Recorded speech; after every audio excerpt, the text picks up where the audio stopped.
सासू माँ बदल गई।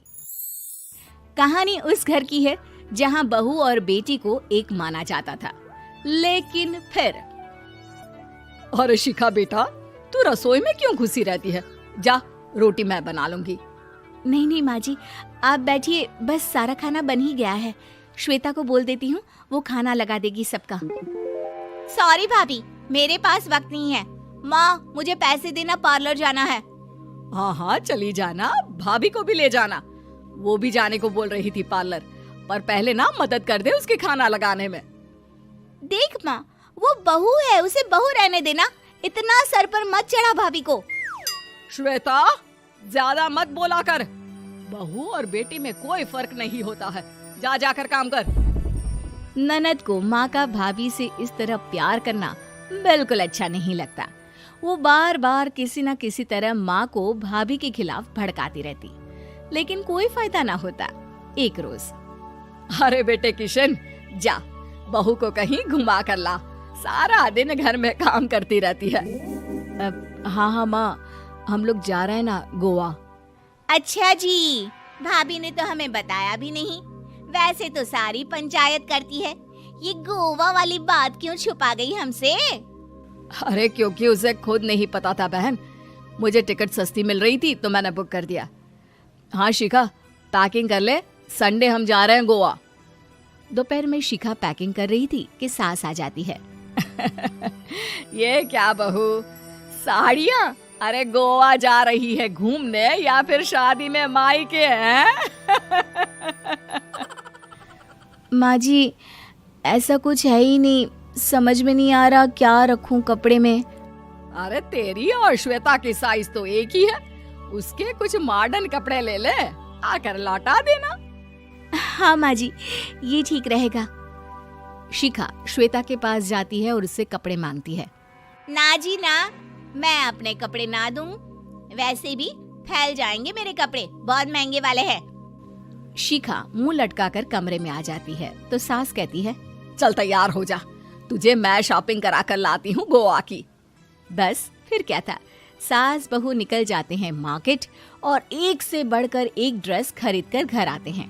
पहले बता देती कि नए कपड़े दिलाने वाली है भाभी को, तो मैं अपने ही दे देती ना भाभी को, मुझे दिला देती नए कपड़े। देख श्वेता, परिवार का मतलब सबके साथ रहना होता है, ना कि सिर्फ अपना सोचना। वैसे भी तुझे अच्छे संस्कार सीखने चाहिए। और रही बात कपड़ों की, तो शिखा, आज से घर पर भी तू मॉडर्न कपड़े ही पहनेगी। कोई जरूरत नहीं है ये साड़ी वाड़ी लपेटने की। अब क्या था, घर पर श्वेता और शिखा एक जैसे रहते। एक बार पड़ोसन आती है।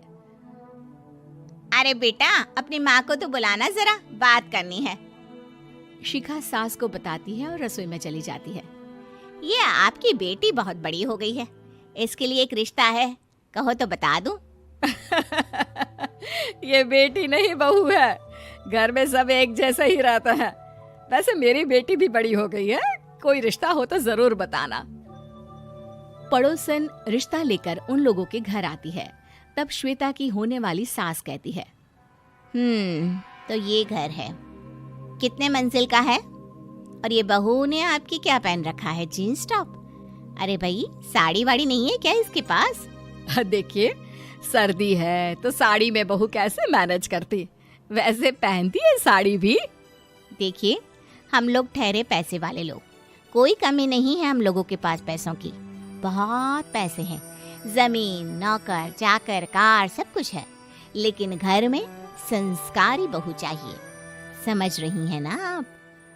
सास कुछ कहती कि श्वेता बोल पड़ती है, हाय रे, नौकर चाकर से लेकर जमीन, कार, पैसा, हाँ हाँ मुझे रिश्ता मंजूर है, मंजूर है मुझे। अरे रुक जा श्वेता, मैं बात कर रही हूँ ना। देखिए, हम लोगों के घर इतनी आजादी नहीं मिलेगी। अरे हाँ कर देना माँ, हाँ कर दे जल्दी से। सास क्या करती, बेटी की शादी ऐसे घर में कर देती है जहाँ ना उनके विचार मिलते हैं और ना ही आचार। शादी के बाद एक रोज फोन पर, श्वेता बेटा, एक बार घर आ जा, बहुत दिल करता है तुझे देखने का। माँ, वो घर पर बहुत काम होता है, कैसे आऊँ? बड़ा घर है, लेकिन आने जाने वालों की लाइन ही लगी रहती है। बेटा मैं तो जानती थी उस घर का हाल, लेकिन तू ही नहीं मान रही थी। माँ देख, हर घर का यही हाल है। तेरी बेटी को यहाँ घूंघट हटाने की परमिशन नहीं है और एक तरफ भाभी स्कर्ट पहनकर घूम रही है। बेटा मुझे क्या पता था कि मेरी बेटी को ससुराल के नाम पर पिंजरा मिल जाएगा। अच्छा माँ, फोन रखती हूँ, सास को गर्मा गर्म रोटी खिलानी है। तुम लोगों की तरह नहीं कि एक रोटी बनाओ, एक सब्जी बनाओ, फिर सारा दिन फ्री होकर घूमो। सास फोन तो रख देती है, लेकिन सोच में पड़ जाती है कि एक तरफ बेटी जिसे कोई आजादी नहीं, वहीं दूसरी तरफ बहू जिसे देखकर लगता ही नहीं कि उसकी शादी भी हुई है। अगले रोज। शिखा, अरे ओ शिखा। हाँ माँ, क्या हुआ? कुछ चाहिए आपको? मैं जिम जा रही थी। जिम के कपड़ों में बहू को देखकर सास को घूंघट में अपनी बेटी का ख्याल आता है। देख बहू, घर में बहू की तरह रहा कर। इतने टाइट कपड़े पहनकर जिम जाना पसंद नहीं मुझे। जा जाकर रोटी बना। रोटी? माँ अभी तो शाम के 6 बजे हैं, इस वक्त रोटी? अब क्या मेरे खाने पीने पर भी पहरा है? अरे जब मर्जी तब मैं अपने घर में खा भी नहीं सकती क्या? बहू को अजीब लगता है। वो समझ नहीं पाती कि जो सास कल तक इतनी सपोर्टिव थी, उन्हें अचानक से क्या हो गया।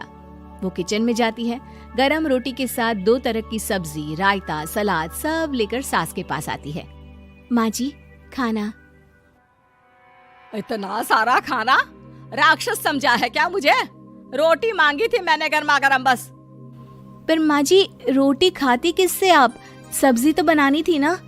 अरे भूख मर गई मेरी तेरी बहस से। जा जाकर काम कर, अंदर पूरी रसोई साफ कर।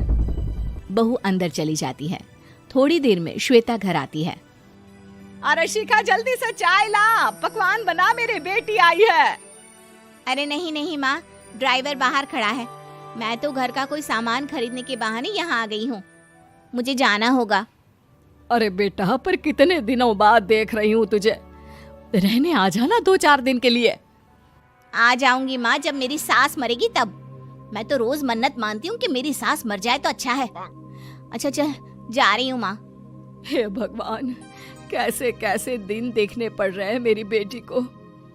सास अंदर जाती है, जहाँ श्वेता की जिम वाली सहेली का फोन आया होता है। क्या बात है, आज जिम नहीं आई?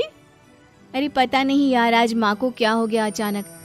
पर खैर कोई नहीं, लगता नहीं कि मैं अब जिम आ पाऊंगी। शिखा स्पीकर पर बात कर रही थी, जिसे सास सुन रही थी। यार ये सास ना होती ही ऐसी है। मैं तो कहती हूँ बुढ़िया जल्दी मरे और तू आराम से जिए।